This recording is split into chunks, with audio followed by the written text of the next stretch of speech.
Il est des retrouvailles comme le moment d'un voir bébé qui fâche alors que le but visé est la manifestation de la joie pour la venue d'un nouveau-né parmi nous dans ce monde et parce que l'affaire a pris des tournures compliquées.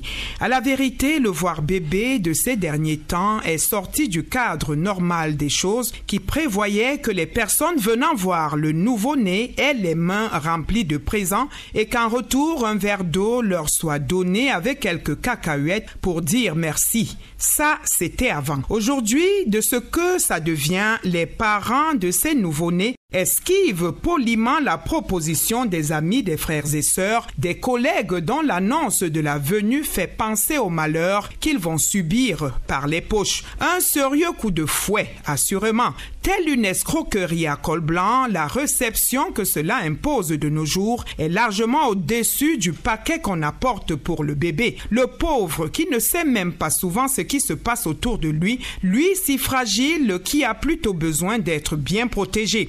Le voir bébé à la camerounaise donne à réfléchir parce que détourné de son essence propre, les affaires de ces temps modernes étonnent grandement. Il en est des voir bébés comme des deuils transformés en des fêtes à concurrence. Dépouiller les parents du nouveau-né, une grande visite d'escroquerie en fin de compte pour un cadeau au bébé qui ne vaut parfois que le tiers de ce que cela vous impose comme dépense pour la réception des personnes venues. Le voir bébé à la camerounaise, une vraie affaire de dupes. Allons donc savoir qui vivra, verra.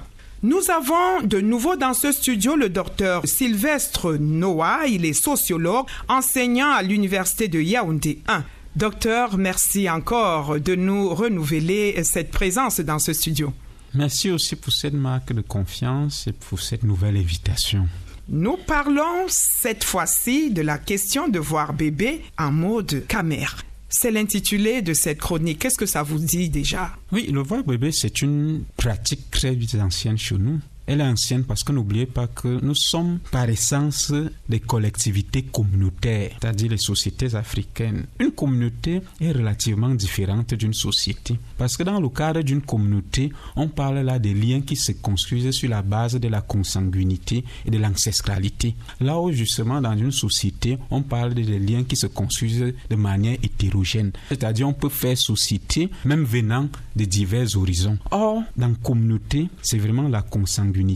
Et donc, dans nos communautés, naturellement, donc, l'enfant va appartenir à tout le monde. Parce que c'est l'enfant du sang que nous avons en commun. Et donc, dans ce type de communauté, prévaut fortement de solidarité. Parce que chacun se reconnaît en l'autre. Parce que l'autre est une continuité de chacun. C'est des valeurs du vivre ensemble. Dans ce cadre-là, donc, l'autre, lorsqu'il traverse un moment de joie ou de peine, doit être assisté. C'est un devoir. Ce qu'on va donc appeler voir bébé, en réalité, si vous prêtez très bien attention, c'est une traduction littérale de ce qui se dit dans nos langues, mais à laquelle on a donné d'autres connotations qui peuvent entraîner des excès ou alors des dérapages que vous avez dénoncés. Alors, vous avez parlé d'assistance. Il s'agit bien d'assister les parents pour la venue du nouveau-né. Mais ce qu'on voit aujourd'hui, c'est quoi exactement? Oui, justement, ce qu'on voit aujourd'hui, c'est que, c'est sorti d'un cadre expressément communautaire. C'est pour ça que j'ai pris l'option de distinguer tout à l'heure société et communauté. Ça signifie que ça charrie en réalité d'autres intentions. Parce que voir bébé qui était exclusivement réservé à ceux qui partageaient une certaine consanguinité, une certaine familiarité, des liens de société très profonds est devenu maintenant une affaire sociale où même un collègue peut arriver, un ami longtemps camarade, etc. Donc, ça bouleverse quelque chose. Et c'est là donc justement où la partie assistance, qui est même instinctive dans la vie communautaire, chacun étant le prolongement de l'autre, l'assistance devient morale et même obligatoire. Et donc la partie assistance perd en effet. Parce que justement dans la société, ce n'est pas forcément la fraternité qui unit, c'est parfois la communauté d'intérêt. Donc lorsque l'intérêt supplante la fraternité, il ne faut donc plus s'étonner qu'on se retrouve dans des situations où non non pas qu'on assiste, mais où on tontine. Et c'est ce qu'on vit aujourd'hui. Et du coup, les parents d'un nouveau-né, moi j'en ai vu, trouvent des alibis, des raisons pour ne pas accueillir ceux qui veulent venir. Naturellement, ils ne peuvent que trouver des alibis parce que l'intérêt est artificiel. Le sang ou la consanguinité, il est naturel, c'est l'essence. On ne peut pas bouder son sang, mais on peut bouder l'intérêt. On n'a donc pas d'obligation morale vis-à-vis d'un intérêt. Parce que le frère ou le cousin qui venait hier, il venait d'abord parce qu'il venait voir son fils à lui ou sa fille à lui. Exactement. Or, l'autre qui vient aujourd'hui, vient voir l'enfant de son ami, de son compagnon de 2 € de bière. Et c'est donc différent. Alors, on l'a dit, souvent,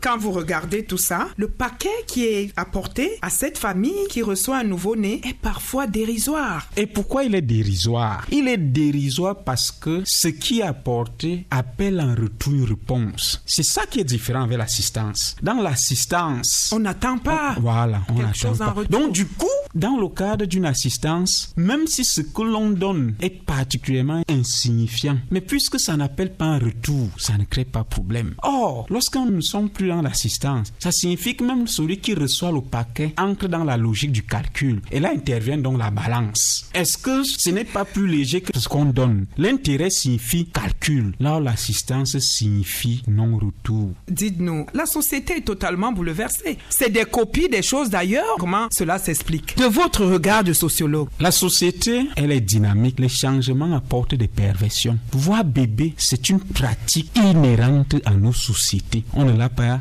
emporté. Mais ça ne se faisait pas comme ça. Nous sommes face à des mutations sociales qui veulent aujourd'hui que nous fassions collectivité, même avec des gens qui ne relèvent pas de notre sang. Des mutations sociales qui font en sorte que les sociétés s'en trouvent de plus en plus sous le dictat matérialiste. Il impose la calculatrice. Le capital, on le compte. C'est-à-dire, ce que je te donne, je dois en recevoir en retour la même proportion, sinon plus. Mais il y a problème. Ce dynamisme-là n'est finalement que négatif. Ce sont des mutations qui nous affectent. On peut améliorer les choses. Donc, nous pouvons améliorer. Tout dépend de nous et de la direction que nous voulons prendre. C'est-à-dire, j'entre en contact avec vous parce que je suis convaincu qu'en retour, j'y obtiendrai quelque chose. Oh, ça n'a jamais été ça, nos sociétés. Ça érradie donc l'ensemble des pans de la société. On se retrouve en train de vivre des situations bouleversantes où au final, on ne se reconnaît plus. Si nous voulons nous reconnaître, la solution, elle est simple. Dites-nous, docteur. Elle est simple. C'est laquelle? C'est subsidiariser l'intérêt dans nos interactions. C'est-à-dire,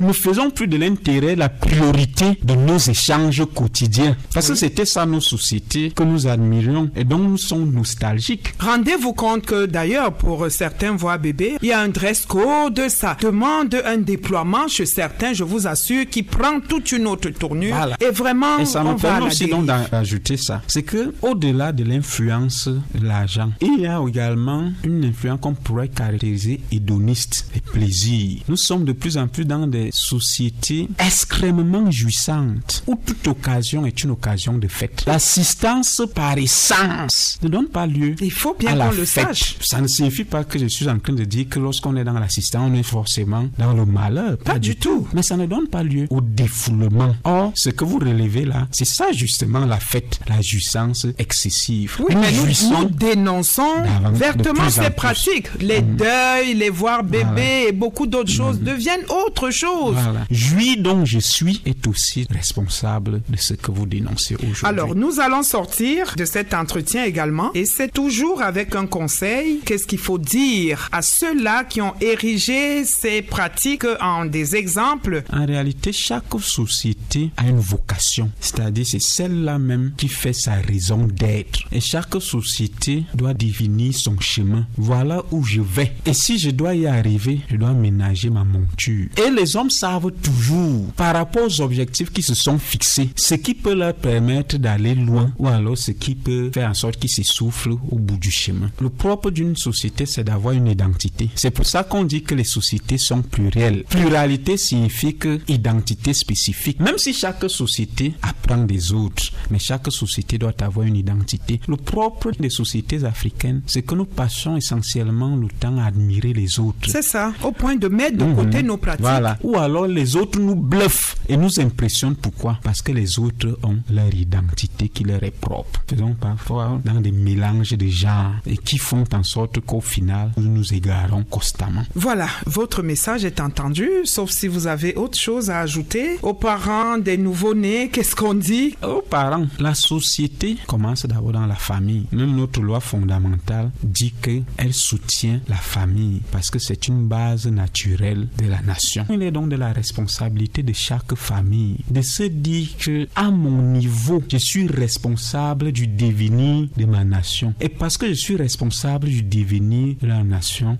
voici ce que je dois faire pour que ma nation émerge ou alors ce que je ne dois pas faire. Alors aux familles, il ne faut donc pas lésiner ou reculer ou alors faire de la connivence parce que c'est aussi ça l'un des problèmes de nos sociétés. Nous sommes devenus davantage des êtres de la connivence parce que lorsque notre intérêt est en jeu, on est même prêt à s'aborder même les principes les plus intangibles. Merci docteur Sylvestre Noy d'être passé par ici une fois encore.